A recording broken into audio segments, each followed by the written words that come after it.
今集我會同大家開箱兩隻我今年最新入手嘅新錶，另外我會帶大家睇下勞力士今年出嘅幾款新錶款啊，同埋睇下英國嘅 AD 呢有啲咩勞力士嘅現貨係可以買得到上手嘅。首先開箱咗第一隻錶先，就係一隻勞力士啦。咁大家呢可以留意到，自從2025年開始呢，勞力士係用咗個新嘅綠色錶盒嘅，咁就同舊款有少少唔同。喺個錶盒入邊就裝住咗我隻新錶啦，係隻 Datejust 36。咁大家可以睇到呢，其實啲貼紙都未搣晒嘅。咁我拍完呢一條片之後呢，就可以搣晒啲貼紙，認真咁樣戴下呢一隻錶啦。喺講呢一隻錶之前，我都想同大家講下今時今日買勞力士錶係跟咗啲咩配件嘅。咁你會見到我隻錶係跟咗白牌啦、綠牌啦，同埋有啲 spare links。另外仲有本 user manual 啦，同埋有本 international warranty booklet。另外仲有張保養卡啦，咁勞力士係俾咗5年嘅保養你嘅，同埋有一個綠色嘅 card holder。咁而家同大家睇翻隻錶先，我隻 Datejust 36嘅型號就係126234，直徑就36mm 啦，厚度就12mm，錶耳對錶耳嘅長度呢就42mm，同埋錶耳嘅闊度呢係20mm嘅。至於機芯方面啦，勞力士就用咗佢個3235機芯，咁每日嘅誤差呢係正2同埋減2秒嘅，而動能儲備呢就有70小時。至於響功能方面呢，由於呢就係一隻 Datejust 啦，咁佢就有一個日期嘅功能，同埋有一個旋入式嘅錶冠啦，咁就有100米嘅防水功能。我隻 Datejust 就跟咗一個薄荷綠嘅錶面啦，咁呢隻顏色呢其實都幾靚嘅，喺唔同光線睇落去呢係會呈現出一種唔同嘅綠色。咁就例如喺一啲暗黑啲嘅地方呢，咁就會變得似墨綠色啦，甚至似黑色。但係如果喺陽光直接打落去嘅情況睇落去呢，就會變咗一個好淺嘅綠色。另外，我隻 Datejust 係跟咗個9亞圈啦。咁9亞圈呢都可以話係 Datejust 呢個系列嘅 icon 嚟嘅。咁所以如果大家考慮買 Datejust 呢個系列嘅話呢，我真係會建議大家買9亞圈，唔好買光圈啊。咁9亞圈呢，喺光線打落去嘅情況之下就會閃閃發光啦。咁真係幾靚幾醒神嘅。至於喺錶帶方面啦，我就揀咗條珠帶。咁由於每一格呢都比較細啊，咁條錶帶呢就可以包到隻手好貼服，好舒適。另外啦，個扣嗰度有個 Easy Link，咁就可以俾大家有5毫米嘅 adjustment 啦。咁個日用佩戴呢，其實真係一流嘅。呢一隻 Datejust 喺英國嘅公價係賣緊8100英鎊，咁就同一隻冇日曆嘅 Submariner 124060係一模一樣嘅。咁好老實講啦，如果價錢一樣嘅話呢，我自己就覺得一隻9亞圈加珠帶嘅 Datejust 係抵玩啲嘅。By the way，如果大家想睇多啲手錶嘅資訊同埋睇埋靚相嘅話呢，記得 follow 埋我嘅 IG @KCTimeshare， 支持下我呢一個頻道。好，而家同大家開箱埋第二隻新錶。呢一隻新錶呢係一間 micro brand Selos 出嘅。咁 Selos 出嗰啲錶呢，通常都會跟咗個 watch roll 俾你用啊。另外佢哋將 warranty card 呢係用鐵嚟到做嘅，唔係用膠啊或者用紙。咁呢樣嘢呢都比較特別。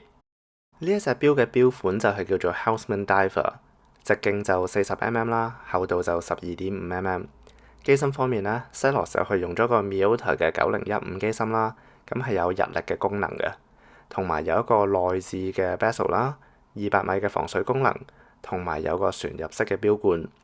咁 Selos 喺呢一個系列咧出咗好多種唔同嘅錶面嘅，咁最 classic 嘅就有白色同埋黑色啦，而佢另外咧仲有啲隕石面啊，同埋有啲特別啲嘅藍色面。如果大家有興趣睇下 Selos 有啲咩其他 offering 嘅話咧，可以去佢哋嘅官網度參考翻。我呢一隻錶個錶面就係一個橙色嘅 Mother of Pearl 貝殼面啦。咁其實驟眼睇落去咧都唔係話咁 obvious 嘅，你要喺一啲唔同嘅角度睇落去咧，你先至會見到個 Mother of Pearl 走咗出嚟。咁除咗個錶面係用 Mother of Pearl 之外咧，其實佢內置嗰個 bezel 咧都係用 Mother of Pearl 嚟到做嘅。咁我暫時收藏咗咁多隻錶啦，都冇一隻錶係用 Mother of Pearl 嚟到做錶面嘅，所以呢一隻錶對我嚟講都算幾特別。另外個錶殼設計都幾特別下，你會留意到 Selos 係用咗3種唔同嘅處理手法啦。咁你會見到有啲拋光處理啦，有啲拉絲處理，同埋喺 mid case 嗰度咧用咗一個有少少似勞力士 Yachtmaster 個 bezel 嗰種噴砂處理手法啊。咁其實成隻錶都做得好仔細下，幾靚嘅。另外條錶帶都幾值得讚嘅，咁就咁睇落去會有少少似勞力士嘅珠帶啦。不過 Celos 呢條珠帶呢係多咗2格，因為佢有7格啦，而勞力士嘅珠帶係得5格嘅啫。同埋喺條錶帶個 end link 嗰度呢，都加咗個 quick release 嘅 function 啦。咁大家就可以唔使用工具啦，好簡單咁樣拆咗條錶帶出嚟，換其他錶帶上去隻錶度戴。另外喺個錶扣嗰度都有個快速微調嘅功能啊。咁只要你撳住個 logo 啦，條錶帶就可以拉出或者褪翻入，非常方便。呢一隻錶最有趣嘅地方就係個內置錶圈啦。咁佢有個旋入式嘅錶冠，扭咗出嚟之後呢，個 bezel 係左右都擰得到嘅。同埋你可以鎖翻實個把的啦，咁個 bezel 呢就會 lock 住咗。另外呢一隻錶嘅夜光功能其實都幾強下嘅。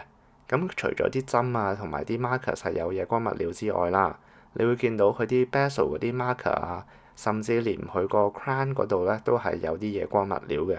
咁夜晚睇呢一隻錶其實都幾有趣下。